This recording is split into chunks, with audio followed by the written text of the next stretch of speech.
Muy bien, podemos sentarnos. Estamos invitados a un domingo más a una fiesta, a adorar, a bendecir, bueno, a nuestro Señor, ¿verdad? Bienvenidos todos los que nos visitáis en esta mañana. Si hay alguno que llega por primera vez, pues que se sienta como en su propia familia, iglesia. Realmente estamos contentos de poder abrir nuevamente nuestras puertas. El texto que tenemos para hoy y que nos va a introducir en este tiempo de alabanza y adoración está en el Salmo número 34 y es un salmo de alegría. El Salmo 34 es un salmo de alegría y de invitación. Y es muy interesante, es de los pocos salmos, creo que son 14, los salmos que nos dejan su contexto histórico. O sea, nos dicen ahí, bueno, pues esto pasó cuando, en este Salmo 34 dice que pasó cuando David se fingió loco delante de Abimelech, quien lo echó y él se fue. Y esa historia, bueno, leo el versículo, os cuento un poco la historia está en 1 de Samuel capítulo 21. Allí recordáis que Saúl era el rey, pero ya Dios estaba eligiendo a David. Y la gente cantaba, Saúl mató a sus miles y David a sus 10.000. Eso. Entonces, ¿qué pasó con Saúl? Que tuvo celo. Tuvo mucho celo y quiso eliminar a su contrincante, a su rival, a David. David, que era un hombre que amaba a Dios, no quiso enfrentarse, además era joven, pero no quiso enfrentarse y huyó. Huyó de la presencia de Saúl porque respetaba la autoridad que Dios había dado a Saúl. Y se fue huyendo por los montes y llega a un lugar que se llama Gat. Y cuando llega a Gat, pues resulta que Gat era la ciudad de donde era Goliat. ¿Recordáis la historia de Goliat, verdad? ¿Quién mató a Goliat años antes? David. La gente lo recordaba, la gente lo reconoce y se lo dice al rey. Y ahora dice el rey, este está aquí ya para nosotros, vamos a eliminarlo. Claro, David se encuentra en una encrucijada, Saúl para matarlo y en una situación, en un pueblo, en una ciudad donde también no está bien recibido. Ora a Dios. Y ahí está, después de esa experiencia, escribe el Salmo 34. Y fijaos lo que dice el Salmo 34, el verso 4, que es el que me han asignado. Dice David, busqué al Señor, pensando en esa situación, busqué al Señor y Él me respondió y me libró de todos mis temores. Qué interesante, ¿no? Porque cuando ahora leemos el Salmo, podíamos decir, bueno, porque la historia no la he dejado a la mitad, pero para salvarse se hace un loco, realmente. Empieza a soltar saliva por la barba, a arañar las puertas y el rey dice, este hombre está loco, dejadlo ya, que se vaya. Así se salvó. Claro, él cuando sale de allí no dice, qué bien que me he salvado por mis propios medios, por mis propios recursos, por mi inteligencia y por mi sabiduría, que me he hecho el loco. Nunca mejor dicho. Sino que dice, en ese momento yo busqué al Señor y Él me respondió y me libró de todos mis temores. O sea, Él está diciendo, si yo salí de ahí, no ha sido por mí, ha sido por la bondad de Dios. Y este es un salmo que habla de la bondad de Dios y de que cuando uno se acerca a Dios, Dios es capaz de cumplir todos nuestros anhelos del corazón de una manera plena y satisfactoria, lo que no hacen las otras cosas. Me libró de todos mis temores. Es interesante este salmo, ¿no? No tenemos tiempo ni es el momento. Pero David, he dicho que también es un salmo de invitación, porque David cuenta su testimonio y dice a cada uno de nosotros, versículo 8, probad, o algunas versiones dicen gustad, y ved que es bueno el Señor, o que el Señor es bueno. Probad. ¿Sabéis? Hoy se hace mucha oferta de la experiencia. Hay ofertas gastronómicas muy interesantes. Algunos restaurantes que te dan a probar, el tema de los chefs, toda la cocina está en boga ahora, ¿eh? Pero es verdad, hay que probar. Hay que probar las cosas. Te pueden hablar muy bien de un sitio, mira que estuve allí, pero tú tienes que probarlo para experimentarlo y saber de qué va la cosa, ¿no? Si es verdad o no. Tú ves los ingredientes de una receta, O de una cosa que vas a comprar en el Mercadona y tú dices, bueno, los ingredientes están bien, pero hasta que no lo pruebas, no sabes lo que es la comida, ¿no? Eso pasa con Dios, salvando las distancias. A Dios hay que probarlo. A Dios hay que probarlo para poder experimentar que realmente es bueno el Señor. Y que realmente los que se acercan a Él y se refugian en Él son bienaventurados. Hay que probar al Señor. No podemos vivir de los ingredientes.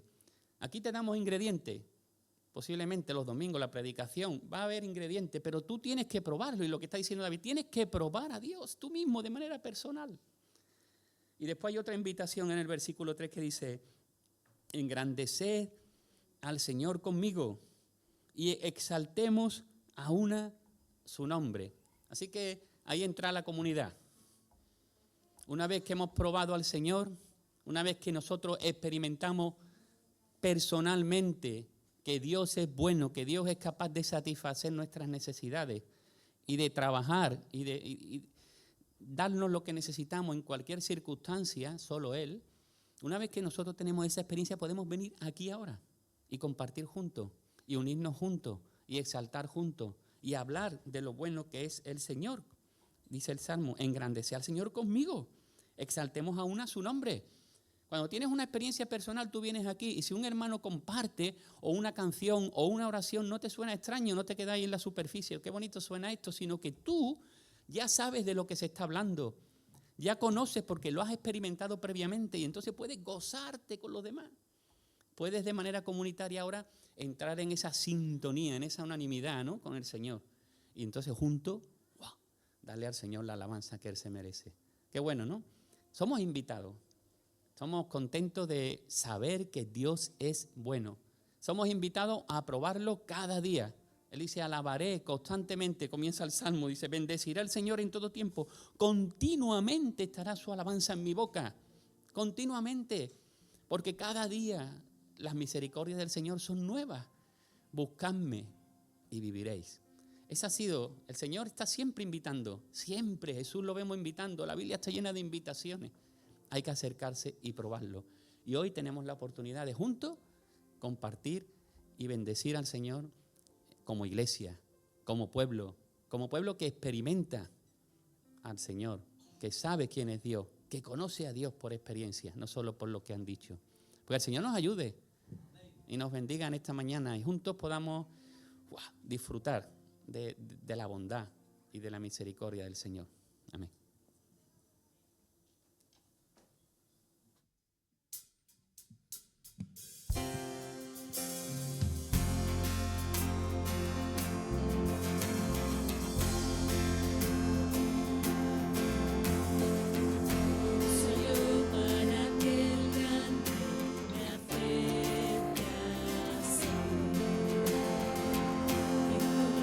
En mi perdición, su amor.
hay para mí. Soy hijo de Dios, si lo soy.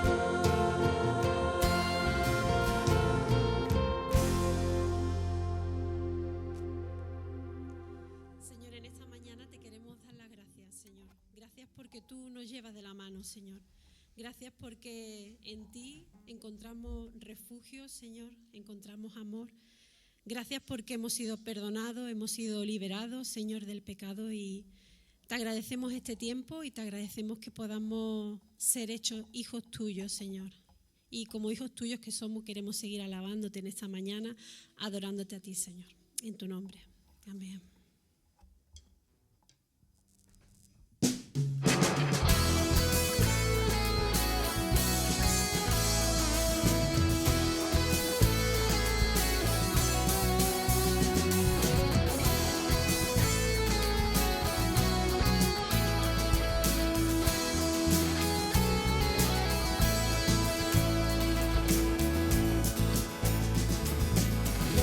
Incomparable,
mañana, Padre.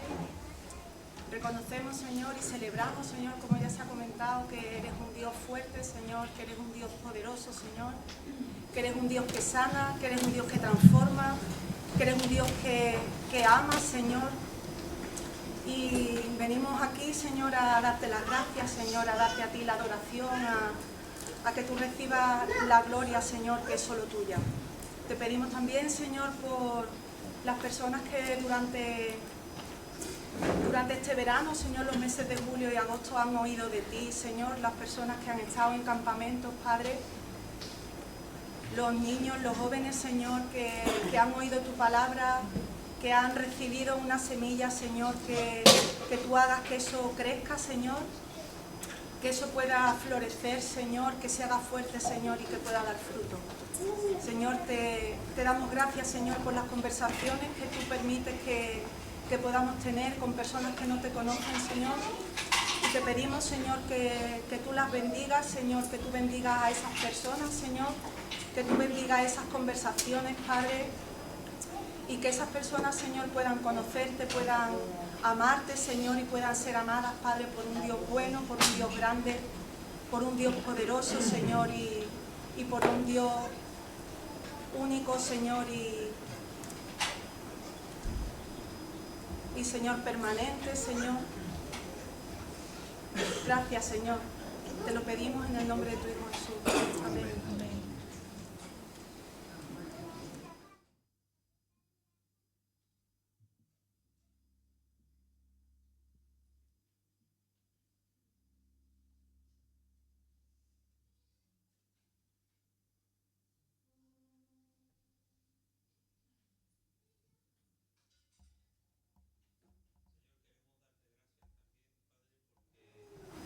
Tú nos permites gustarte, Señor, saborearte, Padre, aún limitado, Señor, por nuestra carne, Señor, a veces por nuestras situaciones difíciles. Aún así, Padre, a ti te place que seamos capaces de palparte, Señor, y gustarte. Señor, queremos rogarte que cada día tú nos hagas tomar mayor conciencia de la realidad de tu belleza, Señor, de tu bondad, de tu amor, Señor, hasta caer perplejos delante de tu grandeza, Padre. Y de esta manera, Señor, que nuestra adoración no sea un acto social de la voluntad, Señor, sino que obedezca al impulso de tu Espíritu, Señor, al caer rendido a tus pies, Padre. Te lo rogamos en el nombre de Cristo. Amén.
cantando, se nos anima a meditar en la palabra de Dios. Hemos empezado cantando que Dios hizo los cielos y la tierra. ¿Por qué? Por el poder de su palabra. Después también hemos cantado que nosotros somos lo que Dios dice que somos. Es decir, su palabra crea una nueva realidad. En nuestro ámbito, en nuestro mundo, decimos muchas cosas como las palabras se las lleva el viento. Tenemos muchos refranes. Hechos son amores y no buenas razones, ¿no? Como menospreciando el valor de las palabras.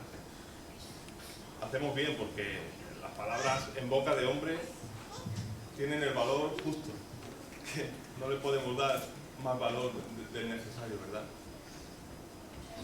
También dice la Biblia que el Señor no es hombre para que mienta, dando por hecho que los hombres mienten, ni hijo de hombre para que se arrepienta, dando por hecho que los hombres se vuelven atrás. Hoy dice una cosa y mañana dice no. Pero la palabra de Dios es, como hemos cantado, lo que ha creado el mundo. Dijo Dios, hágase la luz. Y ya está, hecho, porque Dios idea y habla, y eso es un hecho. Y cuando tenemos su palabra escrita que nos habla, muchas veces decimos cosas como Dios nos ve como si fuéramos limpios. Dios somos limpios porque Dios lo ha dicho, más bien, ¿verdad? La palabra de Dios es un hecho. Y cuando sus discípulos, Jesús está ahí lavando los pies de sus discípulos y tiene ahí una pequeña trifulca con Pedro porque Pedro no quiere que le lave. Y Jesús le dice, después le dice, pero bueno, Señor, entonces lávame entero hasta la cabeza. Y Jesús le dice, no, vosotros ya estáis limpios. ¿Por qué? Por la palabra que os he hablado. La palabra de Dios es efectiva.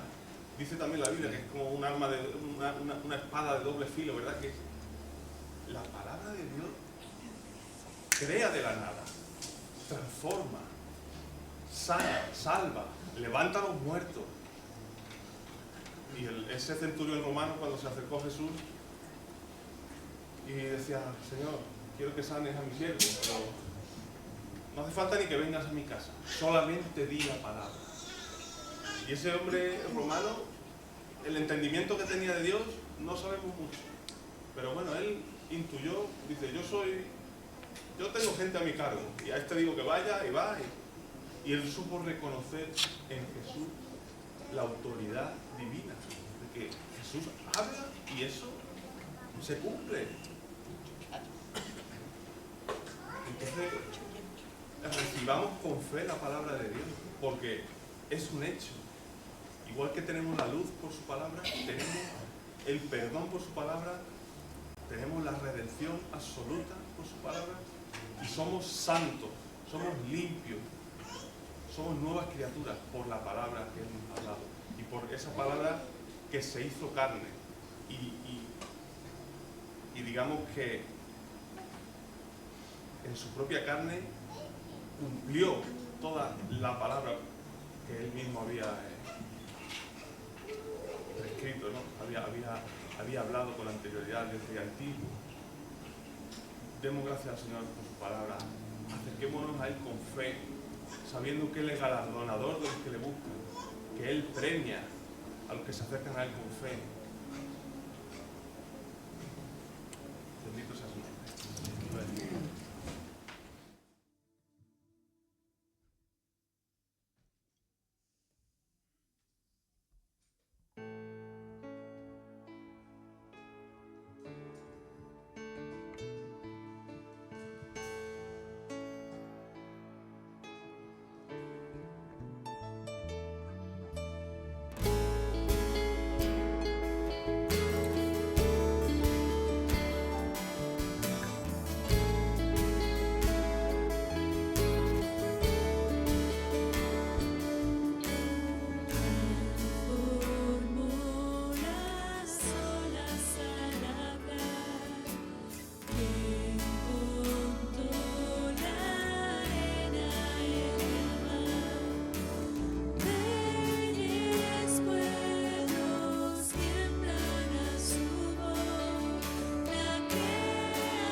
El Salmo 34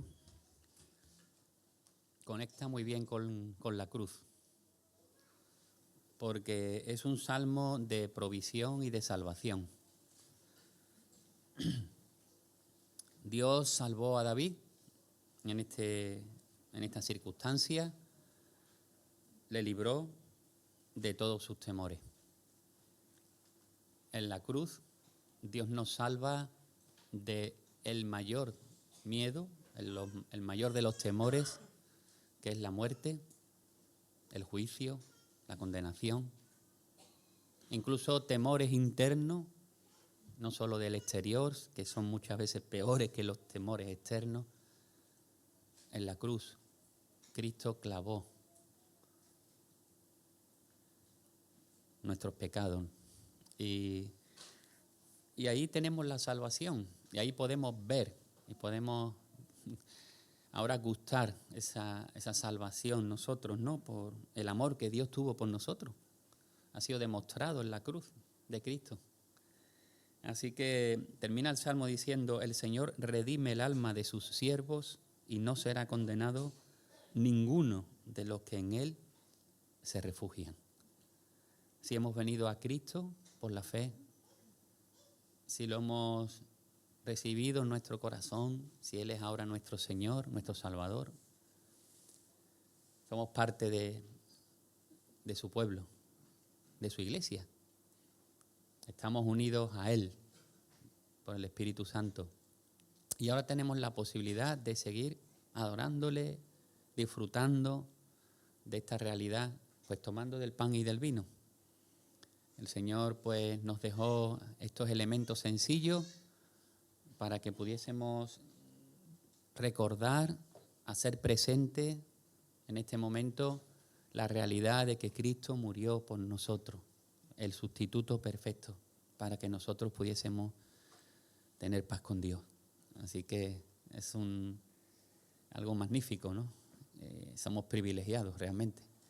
Así que sigamos disfrutando, sigamos agradeciendo a Dios por esa maravillosa bondad, por ese amor, por su misericordia, por su gracia, y traigámoslo a la mente y sigamos pues en este momento pues como digo, recordando el precio que hubo que pagar por nuestra salvación, ¿no? Que no fue poco, la sangre de Jesús.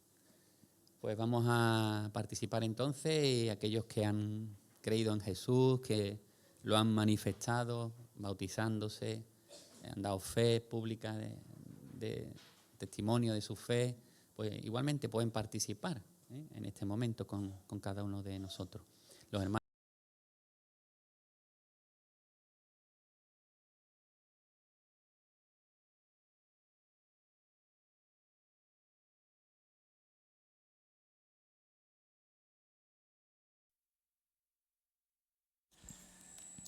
Escuchaba antes la reflexión compartida por Daniel y resulta intimidatorio después ponerse a predicar en el supuesto de que debiéramos ser los que tomamos esta responsabilidad voceros de la palabra y no artífices de nuestras propias ideas, conclusiones e historias, lo cual es un reto. Así que espero que el Señor nos guíe en la reflexión.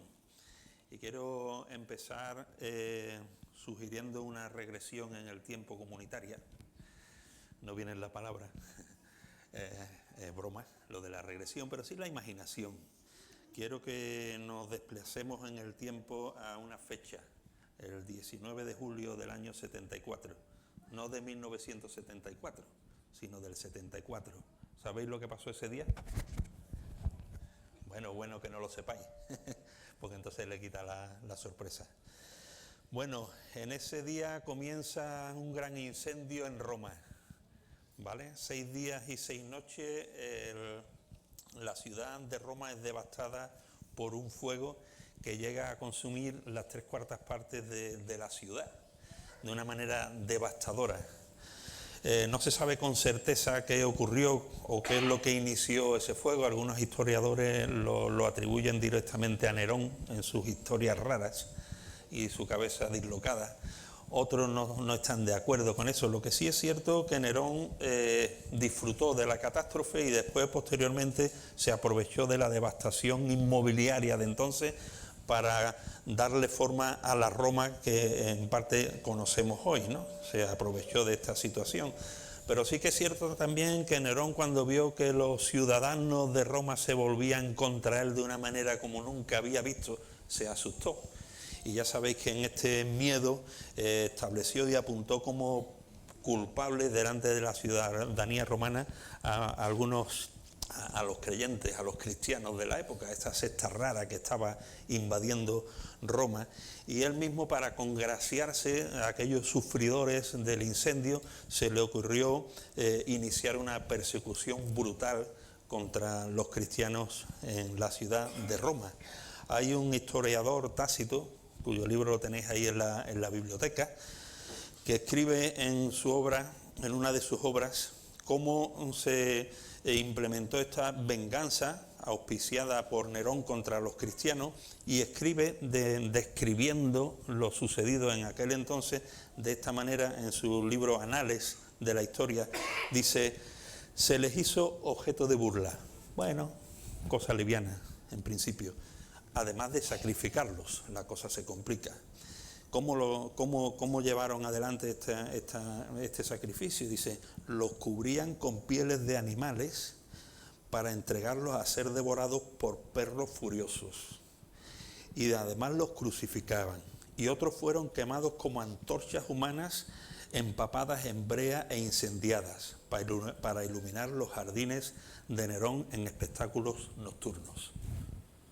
El escenario es dantesco, es tremendo. Esto hace que muchos creyentes, muchos cristianos de la época en Roma, huyan de sus hogares o de lo que quedaba de sus hogares, de sus negocios, con pérdidas de animales, con pérdidas de familia, a refugiarse en otras partes del mundo, y quedan en un limbo de la nada, expatriados y dispersos, muchos ellos en Ponto, Galacia, Capadocia, lejos de allí, en Asia, en Bitinia.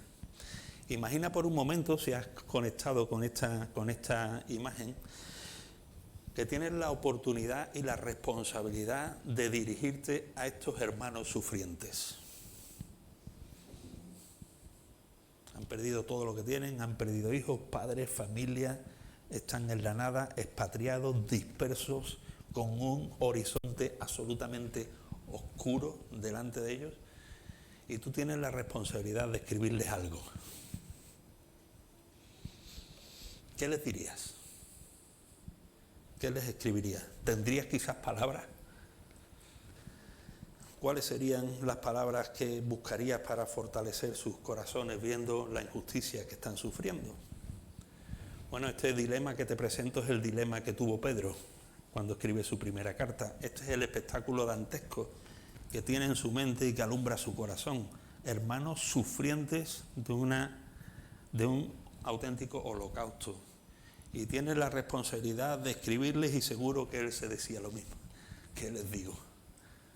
Pero el Espíritu Santo le inspira con palabras para dar respuesta a esta duda, y guía al apóstol Pedro a escribir la primera carta. Y quisiera que tomáramos en cuenta algunas palabras de esta primera epístola. En su capítulo primero, 16 primeros versículos, aunque haremos un paréntesis en la lectura. Y dice el texto así, teniendo el foco en el contexto que hemos alumbrado, ¿vale? Pedro, apóstol de Jesucristo, saluda, leo en la versión 2020, saluda a los que viven como expatriados, dispersos en el Ponto, Galacia, Capadocia, Asia, Bitinia, que fueron elegidos según el propósito de Dios Padre y santificados por el Espíritu para obedecer a Jesucristo y ser purificados con su sangre. Gracia y paz os sean multiplicadas. Esta es la cabecera. Y ahora dice: bendito sea el Dios y Padre.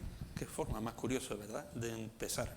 Bendito el Dios y Padre de nuestro Señor Jesucristo, que según su gran misericordia y por la resurrección de Jesucristo de los muertos, nos hizo renacer a una esperanza viva, a una herencia incorruptible, incontaminada e imperecedera, herencia que está reservada en los cielos para vosotros, que sois protegidos por el poder de Dios mediante la fe para alcanzar la salvación que está preparada para ser manifestada en el tiempo final.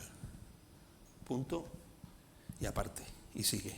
Por lo cual vosotros os alegráis. Por lo cual vosotros os alegráis. No se me ocurriría a mí hablar de alegría a estos hermanos. Aunque ahora por un poco de tiempo, si es necesario, tengáis que ser afligidos en diversas pruebas. Si el oro, que es perecedero, se prueba con fuego, ¿cuánto más vuestra fe, que es de más valor, debe ser sometida a prueba?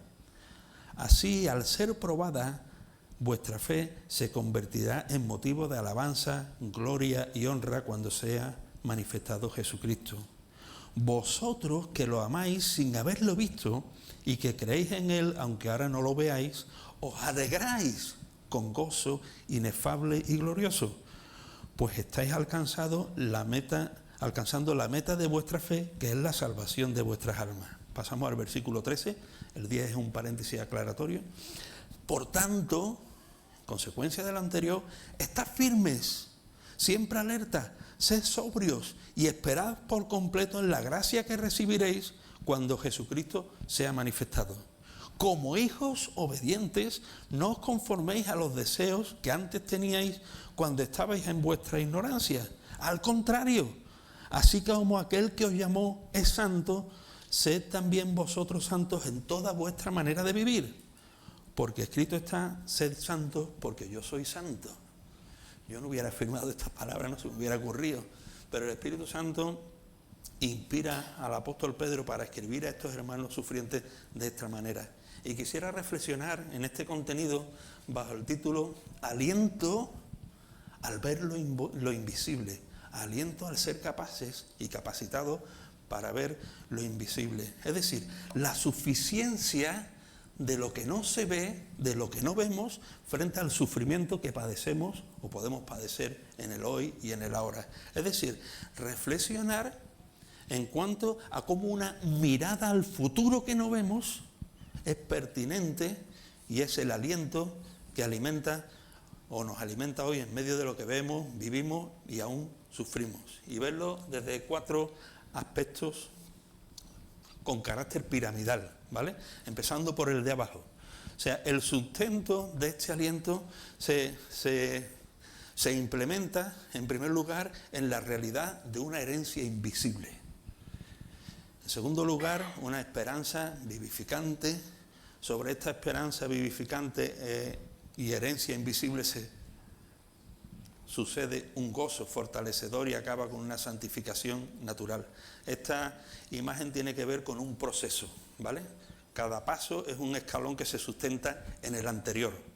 Y además decir también que en este esquema veis que la parte de herencia invisible es la mayor, en el tiempo también va a ser la mayor. Así que si estáis calculando el tiempo que nos queda entre 4, se corresponde a 7 minutos cada uno, no echéis cuenta, porque casi todo el tiempo va a ser en la primera parte, ¿vale? Así que lo primero que el apóstol Pedro les está diciendo a estos hermanos sufrientes en extremo, como posiblemente no hayamos sufrido ni vayamos a sufrir ninguno de nosotros, es que tienen que tener la capacidad de contemplar algo que no ven. Y es la realidad de una herencia invisible. Ahora, cuando hablamos de herencia, una de las características generales de las herencias es la incertidumbre, ¿verdad? La incertidumbre en cuanto al contenido. Bueno, hay una herencia de un tío lejano que habita en las Américas, no sé, por ejemplo, pero ¿qué herencia va a dejar? ¿Y cuánto me va a corresponder? Es decir, incertidumbre. No se sabe el contenido hasta que el testador fallece y el notario abre la herencia y entonces te enteras. Mientras tanto, la herencia no tiene pertinencia prácticamente en el aquí y en el ahora. Pero también hay una incertidumbre en cuanto a otro aspecto, al tiempo. Tiene que ver con el cuándo. Puede ser beneficiario de una herencia gigantesca, pero está tan lejos en el tiempo que no afecta para nada a tu presente. Entonces el apóstol Pedro va a hablarles de una herencia invisible, pero una herencia pertinente porque no está limitada por estas cuestiones o estas características. Les va a decir de qué se trata la herencia y cómo la herencia que no se ve va a afectar a su presente, y le va a hablar acerca de una serie de características de la herencia de la que habla. Vamos a hablar características generales y después identificar en concreto cuál es la herencia. De las características generales, veis que en el texto nos dice, en el versículo 4, que es una herencia incorruptible. Una herencia incorruptible literalmente se desarrolla un poco más la idea y es libre de todo tipo de corrupción. Es más enfático, ¿vale? La herencia que está reservada para los santos sufrientes en el siglo I y en el tiempo de hoy es una herencia que no se deteriora con el tiempo. Imagina que vas a ser receptor de una herencia que es una casa mal cuidada y cuando la recibes al final es una ruina, no merece la pena. El apóstol Pedro le está diciendo a los hermanos, hermanos, aún en medio del sufrimiento, abrid vuestros ojos a lo invisible, a la realidad de que tenéis una herencia que no se deteriora cual casa vieja, una herencia que no pierde valor, sino que con el paso del tiempo adquiere cada vez más brillo y más valor en la vida del creyente, que cada vez se contempla con más y profundo resplandor. Es la idea de esta primera característica de la herencia. No la estáis viendo, pero visualizarla de esta manera. Y le dice que esta herencia, además de incorruptible, es inmaculada. La palabra, es muy curiosa la palabra que utiliza para esta descripción o la característica esta de la herencia. ¿Os suena amianto? Pues esta palabra, amiantón. ¿Sabéis para qué se usa el amianto, no? Es uno de los materiales resistentes al fuego. Pues en el tiempo en el que Pedro está escribiendo esto, se usaba el amianto o el amiantón para diferentes usos. Entre ellos se utilizaba en las cremaciones de los fallecidos. Se envolvían en una tela de amianto, se ponía en el fuego, el cadáver cremaba y quedaba en polvo. Y cuando terminaba todo, el amianto se limpiaba del polvo, se metía solo en el fuego y el fuego purificaba de nuevo el amianto como si no hubiera aquí pasado nada. Y el apóstol Pedro dice, mirad hermano, vuestra herencia es una herencia sin defecto, purísima, no la mancha nada, es perfecta. La heredad del creyente es una heredad incontaminada, sin mancha, sin imperfección, y nada puede deteriorarla. Es trascendente, y además dice que es imperecedera. Y otra palabra bonita aquí, para los que les gusta la jardinería, amaranto. ¿Conocéis la flor de amaranto? Se dice que es la flor que no se marchita. ¿Qué ilustraciones visuales más poderosas las que utiliza el apóstol Pedro para comunicar estas realidades acerca de lo que no vemos? Pone ilustraciones muy visuales. La heredad del creyente no se mustia, no se estropea, no se deteriora, no muere, no pierde atractivo. Es permanente, es inmutable como Dios mismo. Es la idea otra vez. Y en último lugar dice el versículo 4 al final, herencia que está reservada en los cielos. Porque todas estas características son interesantes, pero esta es definitiva. Esta herencia con estas características está reservada en los cielos para vosotros. Reservada en los cielos.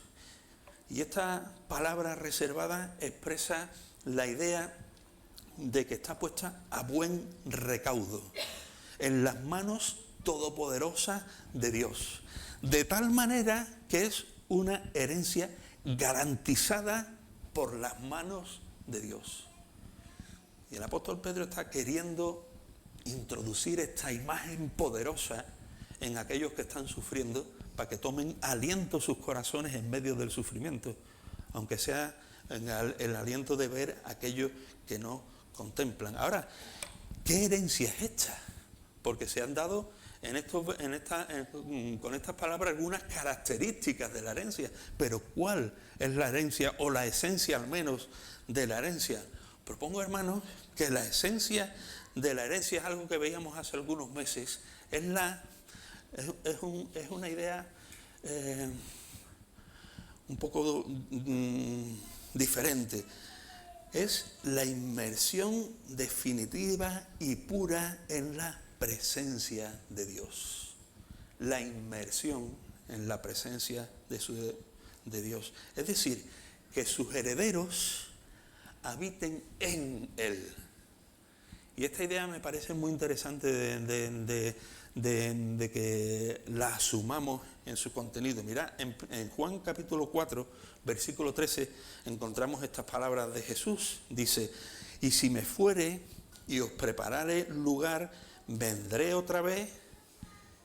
Y dice, y os tomaré, aquí quiero que toméis, os tomaré a mí mismo, no conmigo. Hay una palabra para conmigo y hay una palabra específica aquí que Jesús mismo dice, os tomaré a mí, para que donde yo estoy, vosotros también estéis. Esta palabra, os tomaré a mí mismo, es la que se utiliza en Juan 1:1, cuando el texto nos dice, en el principio era el verbo era con Dios. ¿Veis la profundidad del contenido? El verbo era con Dios. La Cueva, en el comentario que hace breve en el interlineal de este versículo, dice que el uso de esta palabra, estaba con, o era con Dios, implica que el verbo encarnado está dirigido hacia Dios, habitando en comunión íntima y eterna con Él. ¿Veis? ¿Vislumbráis la idea? Os tomaré a mí mismo es hacernos partícipes del mayor nivel de intimidad y comunión que podemos vivir en nuestra relación con Dios. Es decir, que Él será nuestra habitación. De alguna manera será una inmersión dentro de Él. Quizás para explicarlo un poco pueda ser oportuno las palabras de Apocalipsis, versículo 21, capítulo 21, versículo 23, que dice, la ciudad celestial no tendrá necesidad de sol ni de luna que brillen en ella, porque la gloria de Dios la ilumina y el Cordero es su lumbrera. Este pasaje está describiendo la Nueva Jerusalén, el cielo, y señala que la presencia de Dios y del Cordero es la fuente de luz. Cuando después salgamos fuera, ¿dónde vamos a quedar inmersos? En la luz del sol, ¿vale? No tomamos conciencia de forma habitual de esto, pero una vez que sales al sol, quedas inmerso en su luz. La idea que plantea Apocalipsis os propongo que es esto. Allí no hay otra lumbrera que el Cordero y Dios, de tal manera que la presencia real y manifiesta de Dios a través de la luz que alumbra el cielo es Dios. Y en este sentido digo que la herencia es la inmersión. O sea, cuando tú te metes haces una inmersión en el agua y haces algo de submarinismo que sea así a pulmón, quedas inmerso en no quedas fusionado con el mar, ¿vale? No es una fusión en la identidad divina, pero sí una inmersión profunda en ella. Y la realidad final de la herencia es esta, la vida en plenitud en la presencia del Señor, que satisfará plenamente todos nuestros deseos y anhelos. Es lógico que el apóstol Pedro diga, mirad, hermano, es una herencia incorruptible, incontaminada, imperecedera, reservada en los cielos. Mirad, abrid los ojos a esta realidad espiritual trascendente, porque esto alentará a vuestras almas en medio del holocausto y de vuestro sufrimiento. Y es más, les dice que siendo esta la esencia de la herencia por venir, hay una garantía, nos habla la Escritura. Me he dejado de pasar alguna de esto. Garantía de la herencia o las arras de esta herencia. Si la recesión definitiva y futura de la herencia es la inmersión en la presencia de Dios, mientras que ese momento cumbre en el proyecto eterno de Dios llega, Mientras tanto, Él deja aquí su Espíritu Santo para que nosotros seamos habitación, ¿vale? Hay un cambio ahí interesante. Él nos hace habitación temporal de Dios por el Espíritu Santo. Dice en Efesios: en Él también vosotros, habiendo oído la palabra de verdad, el Evangelio de vuestra salvación, y habiendo creído en Él, fuisteis sellados con el Espíritu Santo de la promesa. ¿Qué es esto? Es las arras, las garantías, el anticipo de vuestra herencia hasta la redención de la posesión adquirida, hasta que la tengáis por completo. Esta es vuestra herencia futura, pero de momento vais a tener aquí la realidad de mi presencia en vuestros corazones. Y Juan dice en el capítulo 4, Jesús dice ahí, leo el texto entero: yo rogaré al Padre y os dará otro consolador para que esté con vosotros. ¿Veis en el contexto del consuelo? Para que esté con vosotros para siempre. ¿Quién? El Espíritu de verdad, al cual el mundo no puede recibir porque no le ve. Otra vez la tesitura entre lo que ve y lo que no se ve. Ni le conoce. Pero vosotros le conocéis, ¿por qué? Porque mora con vosotros y estará con vosotros. Así que cuando tú hoy tienes experiencias de intimidad con el Señor en lo comunitario y en lo privado, es un pequeño anticipo de lo que está por venir en estado pleno. Dios en el heredero, que somos nosotros, por su Espíritu. Ahora, esto es muy bonito, esta realidad. Pero, ¿de qué vale una herencia sin estar en la lista de herederos? ¿De qué vale una herencia si no estamos en la lista de herederos? De absolutamente nada. Incluso es motivo de dolor y de decepción. Así que en este sentido de la herencia invisible es muy importante, y el texto lo va a apuntar también, tener conciencia de quiénes son los herederos, cuál es la identidad del heredero. Y el punto de partida de nuestra identidad como heredero es la realidad de haber sido adoptados por Dios. La Escritura enseña que quienes creen en Cristo no solamente son perdonados, sino que son adoptados como hijos. Y no es una figura, es una realidad.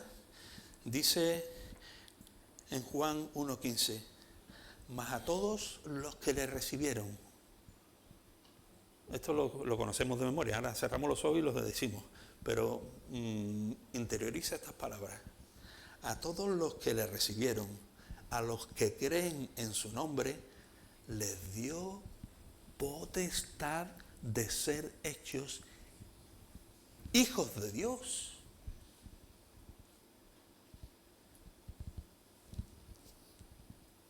Tú y yo, hijos de Dios. ¿Cómo se traga eso?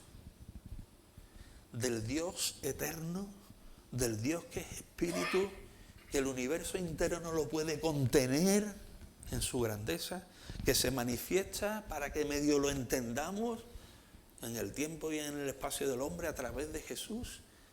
Y dice que a los que le reciben, los que creen en su nombre, les da potestad de ser hechos hijos de Dios. Y dice en Gálatas, Dios envió a su Hijo para redimirnos. Y ahora tenemos el espíritu de adopción que clama, Abba, Padre. Tú y yo podemos mirar al cielo, al Dios eterno, incontenible, y decir, Papaito, Abba, Padre. Y esto significa que ya no somos extranjeros ni advenedizos, somos hijos de Dios. Y si hijos, ¿qué? También herederos. Dice el versículo que acabo de mencionar, si hijos, también herederos, si es que padecemos juntamente con Él, para que juntamente con Él seamos glorificados. Herederos de Dios implica que recibiremos lo que Él ha prometido. Hijos, herederos y coherederos con Cristo. ¿No te quedas sobrecogido?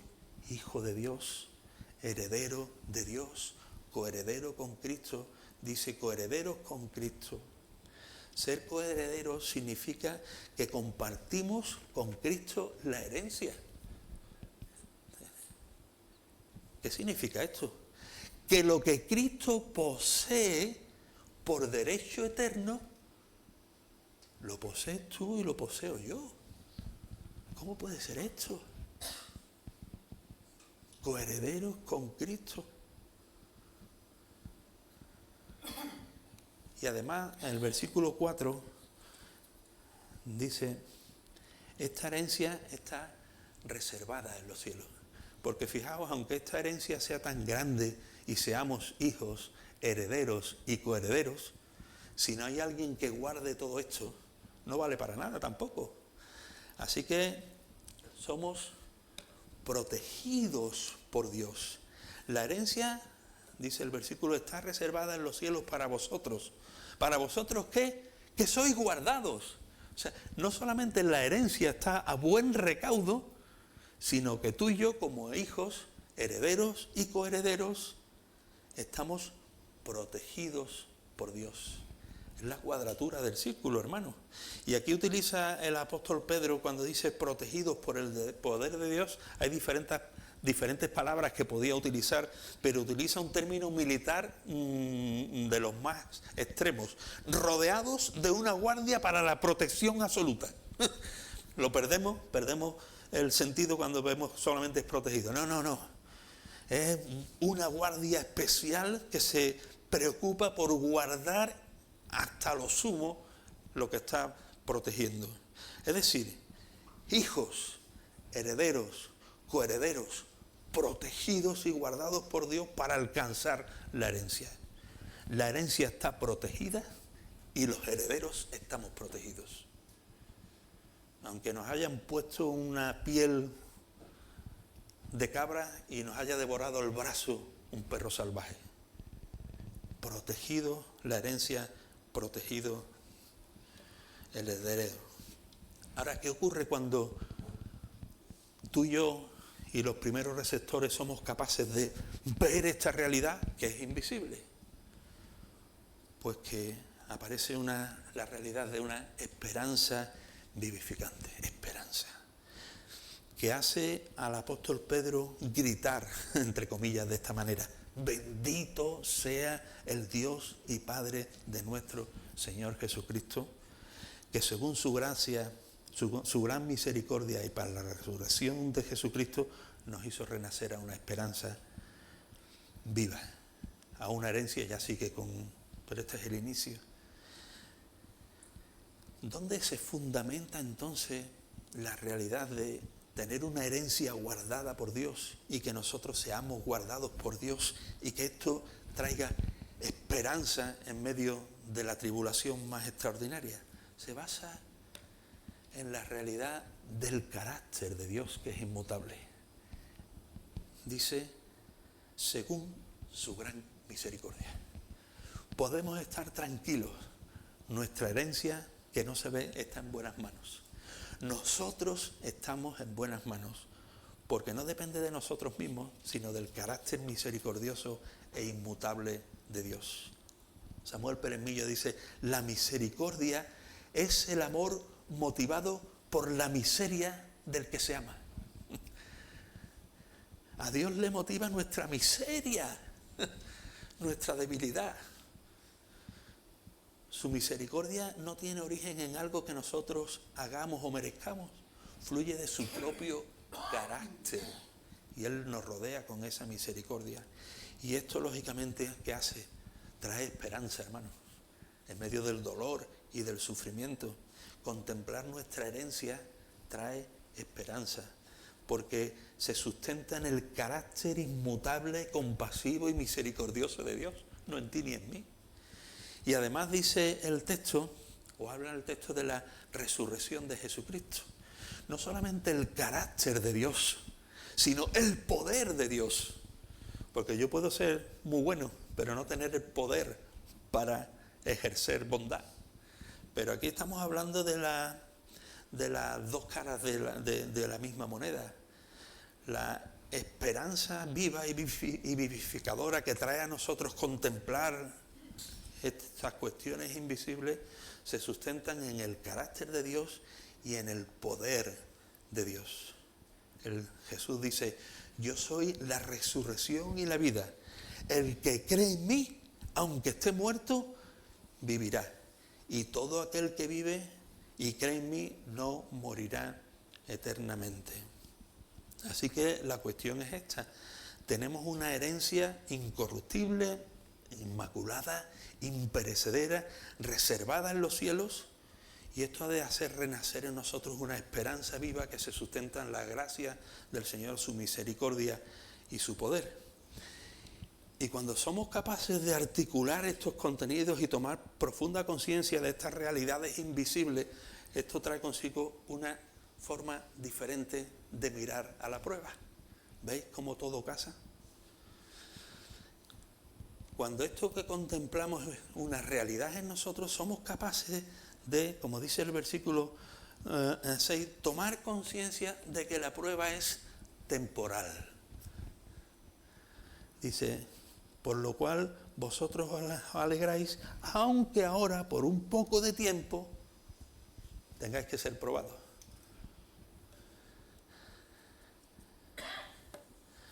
El periodo de prueba puede parecer largo cuando el creyente está en medio de la misma, lo está experimentando. Pero aún si la prueba durara toda la vida, si tenemos la capacidad de mirar lo invisible, resultará insignificante a la luz de la heredad eterna que nos está reservada en los cielos. Yo tengo que confesar que este era uno de los recursos de mi padre. Para un rato que estamos aquí y me sentía muy mal. No me gustaba ese recurso.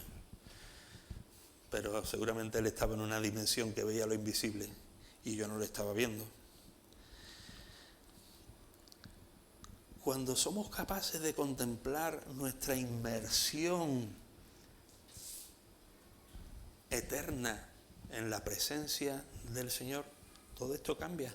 Dice el salmista en un texto que en parte hemos cantado, por la tarde durará el lloro, pero a la mañana vendrá la alegría. Es decir, tenemos que ser capaces de mirar y ver lo invisible para tomar conciencia de que la prueba, aun dura, es temporal. Además, esto nos va a permitir de tomar conciencia de que la prueba es condicional. Dice el versículo 6, por un tiempo, si es necesario. Es decir, que cuando tú y yo estamos siendo probados en algo, en enfermedad, en dificultad de relaciones, en paro, en dificultad económica, en muerte, es por necesidad. No es un accidente. Es que el Señor permite esa prueba porque nos hace falta. Por nuestra propia necesidad. Porque hemos de aprender algo. Porque hemos de ser transformados de una manera especial. Y de tal manera que sin esa prueba, aunque sea prueba dura, no vamos a aprender lo que Él quiere. Y esta necesidad la observa la sabiduría de Dios y provee la prueba como un recurso para la instrucción, según la necesidad.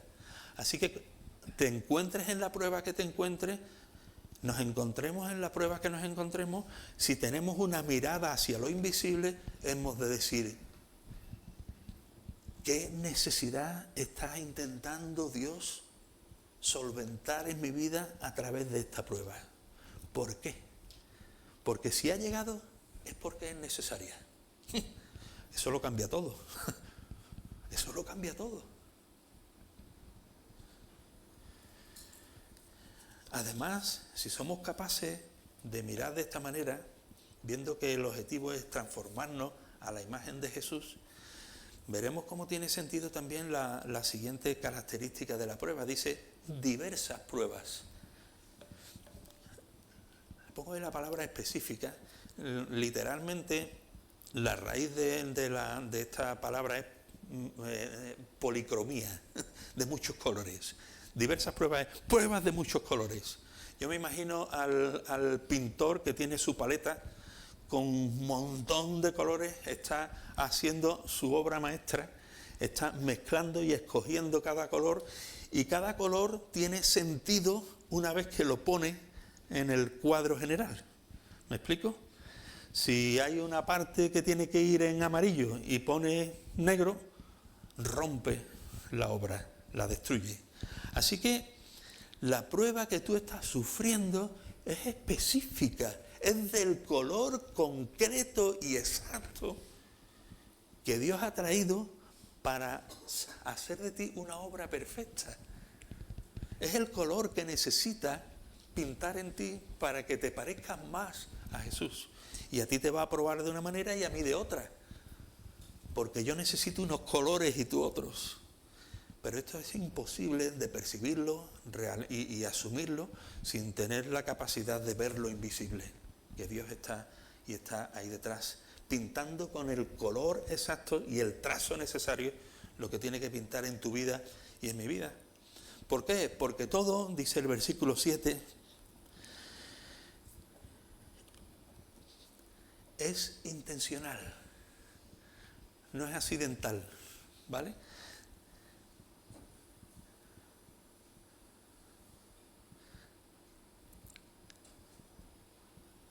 Dice, si el oro, que es perecedero, se prueba con fuego, cuanto más vuestra fe, que es de más valor, debe ser sometida a prueba. Así que, al ser probada, vuestra fe se convertirá en motivo de alabanza, gloria y honra cuando se manifieste Jesucristo. En última instancia, la prueba de nuestra fe, una vez afinada y perfeccionada, concluye en un motivo de alabanza, de gloria y de honra. En última instancia, Dios es glorificado cuando tú y yo pasamos por los periodos de prueba. Y esto nos lleva al siguiente escalón, penúltimo, del proceso. Así que cuando hemos sido capacitados para ver lo invisible, la realidad de una herencia protegida y de unos herederos protegidos, cuando hemos podido contemplar la realidad en segunda instancia de la esperanza vivificante que supone estar descansando en la misericordia y en el poder de Dios, esto trae una consecuencia: gozo. Gozo que trae fortaleza. Y es lo que dice el versículo 7. Por lo cual, si habéis entendido bien todo lo que os he dicho en cuanto a la herencia, le está diciendo el apóstol Pedro, por lo cual, en consecuencia de todo esto, vosotros os alegráis. ¿Cómo? ¿Que nos alegremos, Pedro? ¿Estás loco? ¿Has perdido un tornillo? Por lo cual vosotros os alegráis. Y Pedro dice, sí, si habéis sido capacitados para ver lo invisible, aún expatriados, dispersos, abandonados, sin horizonte, vosotros os alegráis al ser capacitados por Dios para ver lo invisible. Pero por si no se han enterado con esta primera alusión a alegraos, dice el versículo 8 y 9, vosotros, esto está todo configurado raro, yo lo hice bien, vosotros que lo amáis sin haberlo visto y que creéis en Él aunque ahora no lo veáis, dice, os alegráis, pero no como antes ha dicho solamente, no en lo cual vosotros os alegráis, me he quedado corto, me parece que no me están entendiendo, dice Pedro, os alegráis con gozo inefable y glorioso, pues estáis alcanzando la meta de vuestra fe, que es la salvación de vuestras almas. Una palabra rara, inefable. ¿Quién la usa habitualmente? Nada. Bueno, inefable literalmente aquí sería indecible. Indescriptible. Antes les ha dicho, en lo cual vosotros os alegráis. Pero el gozo con el que os alegráis es un gozo indescriptible. El apóstol Pedro les está diciendo, no hay palabras para describir el grado de gozo que aún podéis vivir en medio de esta situación si tenéis la capacidad de ver lo invisible. Porque es un gozo de dimensión espiritual que está fuera del alcance y de la capacidad de la mente y la verbalidad del ser humano. Pero dice, con gozo inefable, indescriptible, me habré quedado corto. Dice, es un gozo glorioso. Pongo una cita que menciona Pérez Millo en un comentario de un autor que se llama José Alonso, dice, hablando de esta expresión de gozo glorioso, dice, es como un resplandor, lo vamos a leer tranquilo porque tiene profundidad y es muy bonito el contenido y creo que es real. Es como el disfrutar de ese gozo inefable y glorioso fuese como un resplandor de la gloria futura que ilumina la alegría presente. Es decir, es como una conexión con el gozo que tendremos cuando recibamos por fin la herencia invisible, pero de alguna manera palpemos algo de esa realidad futura. Así que es un gozo, un resplandor de la gloria futura que ilumina la alegría presente y establece una zona crepuscular entre el futuro y el presente que lo difumina todo límite preciso entre ambos. Es como si el Señor, a través de esta realidad de ver lo invisible, nos permitiera un anticipo del gozo del cielo. De tal manera que aún sufriendo, como estaban sufriendo estos hermanos, podían tener un gozo indescriptible, glorioso, porque estaban contemplando realidades invisibles superiores al sufrimiento presente. Creo que las palabras de Nehemías tienen sentido cuando él dice, no os entristezcáis, porque el gozo del Señor es vuestra fuerza en medio de la tribulación y la prueba. Es el gozo renovado, indescriptible y glorioso al contemplar la realidad invisible de la herencia de los santos en luz. ¿Y esto nos capacita para qué? Para la batalla. Y resulta curioso que hermanos sufrientes, dolidos, maltrechos, víctimas de un holocausto, el apóstol Pedro se le ocurre ahora terminar, y prácticamente terminamos también, con unas palabras que parece que están fuera absolutamente de contexto. Les llama como herederos a un compromiso radical a la batalla. Versículos 13, adelante. Por tanto, estad tranquilitos, juntitos, acogidos, llorad un poco. No, dice, por tanto, si habéis sido capaces de contemplar lo invisible, estad alertas, estad sobrios, esperad por completo en la gracia que recibiréis cuando Jesucristo sea manifestado. Como hijos obedientes, no hay excusa. Los perros os han comido a tu hijo de 3 años, se lo comió un perro. Y a tu hija o a tu mujer la quemó Nerón en una pila con brea. Y ahora el apóstol Pedro le dice, como hijos obedientes no os conforméis a los deseos que teníais antes cuando estabais en vuestra ignorancia. Al contrario, así como aquel que os llamó es santo, sed vosotros también santos en toda vuestra manera de vivir. Porque escrito está, sed santos porque yo soy santo. Un llamado final tremendo, fuera de contexto, aparentemente, a la santidad. Y esto es así si tomamos conciencia de nuestra identidad y de nuestra herencia como herederos de Cristo. Esto es un proceso de santificación natural si tomamos esta conciencia y si somos vivificados por la esperanza en la misericordia y en el poder de Dios que levantó a Jesús de entre los muertos. Y esto va a ser un proceso de santificación natural si somos fortalecidos por el gozo indescriptible y glorioso de su persona. Por eso ponía el adjetivo santificación natural. Va a fluir. Si somos capacitados por el Señor para ver lo invisible, eso va a traer esperanza, va a traer fortaleza del gozo y nos va a capacitar para vivir en santidad.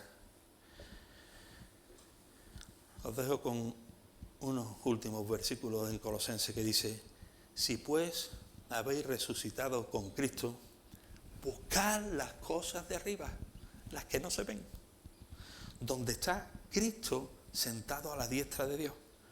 Poned la mira en las cosas de arriba, no en las de la tierra. Poned la mira en las cosas de arriba.